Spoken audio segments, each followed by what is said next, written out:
Hello, I'm Senna. I am going to demonstrate how to make a Gargter Ridge tab specifically for support for the Freia Shawl. However, it works for any shawl that you happen to be casting on. And the first thing we want to do is talk very briefly about why do a Gargter Ridge tab. So if you look at this Freia Shawl, you can see that we have this Gargter Ridge border all along the edge, and it continues out to both points. The shawl was casted on here, top down, and knit like this here. So the purpose of a Gargter Ridge tab, let's see if I can get this to focus, come here, is to make a seamless beginning to our shawl. We want that Gargter Ridge to continue all the way across the top of our shawl. So I cast this shawl on here, but it really just looks like a continuation of that border. If you take a really super close look, you can see it's a little different. But in general, it's super similar to the rest of the border, and it just kind of is integrated in. But I'm not going to show you on this gorgeous dark yarn. I'm going to show you on this bright white yarn because it's a lot easier to see.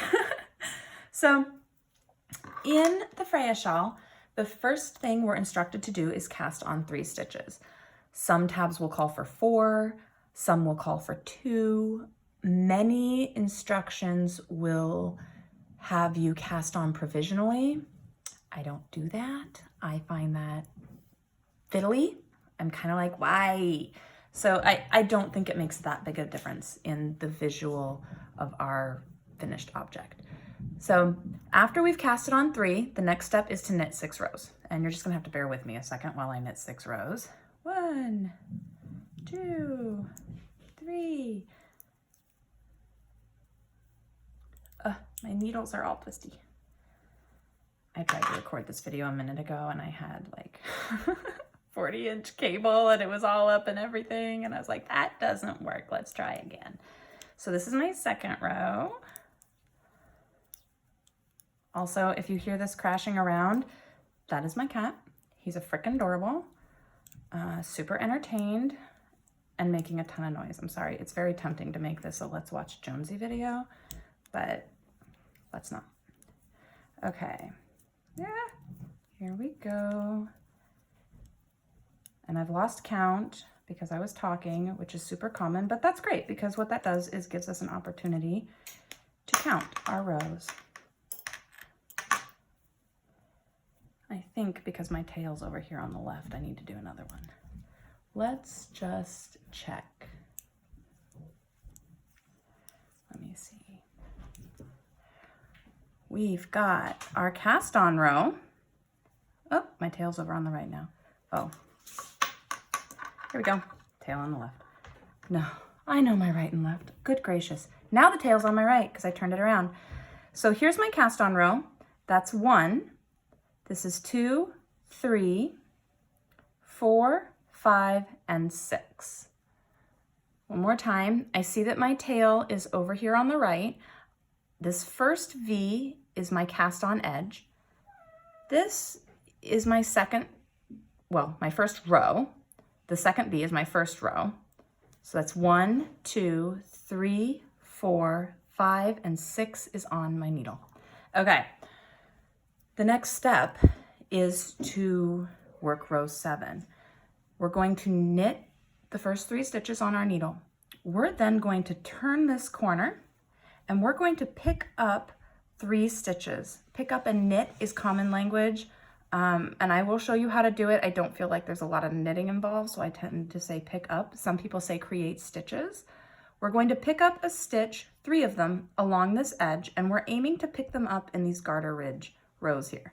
And then we're going to pick up 3 stitches in our cast on edge. If it was a provisional cast on, we would unzip that cast on, put it on a needle, and knit across. So here we go. So let's knit these first 3. That's the easy part.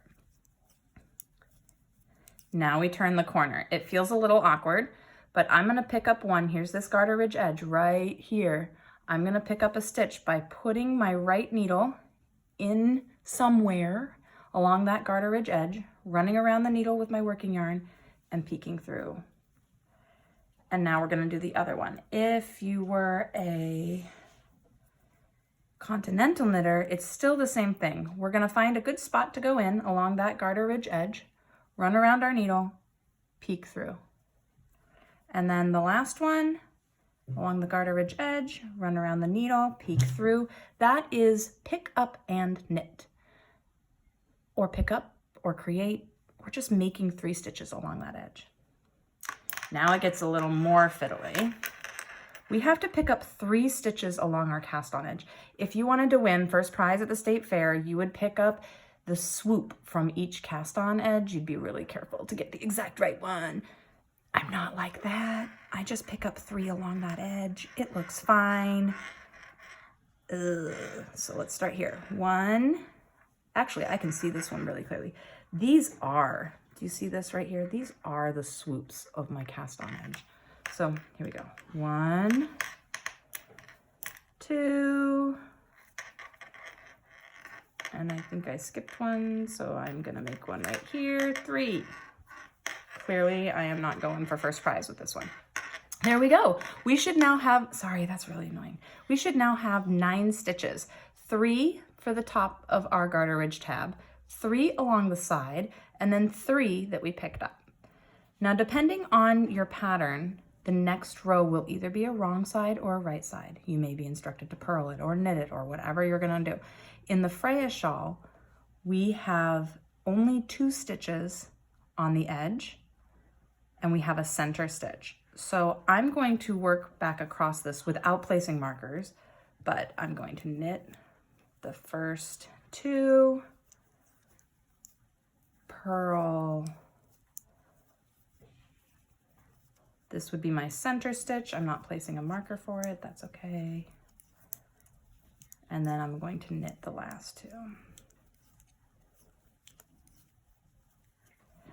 I'm now going to do the second row, which is going to have me increase. And I'm doing this just so that you can see how this tab is continuous. So I'm knitting the first 2. I'm doing my increase.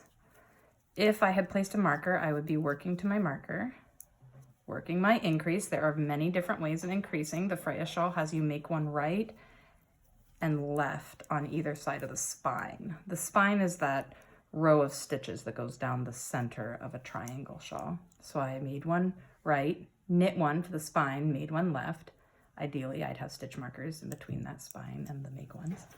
And now I'm gonna work my way to the other side, do the yarn over that these instructions tell you to do, and knit the last one. So quickly working back across, purl 2. I just want you to be able to see how this looks. Purling all the way across. And when it's all up, oh goodness, now you have to hear my cats growling at each other. The little guy just wants to, oh my gosh, Primrose, we're making a movie here. He wants to play and she doesn't. She is so grumpy and he is such a buster. Okay, here we go. So what we can see now when I move it onto the wire, my tail gives you an idea of where we cast on. You can see this is not perfect. I didn't grab everything perfectly. However, it's pretty darn good. This Gargter Ridge border is gonna continue along the edge of my shawl. I'm trying to open it up a little bit. This Gargter Ridge border will continue along the edge of my shawl as it grows. Can you come out so we can see you? There we go. Whoop, how about I get on the camera? There we go. Yeah, super useful. Looks super good. I really like it.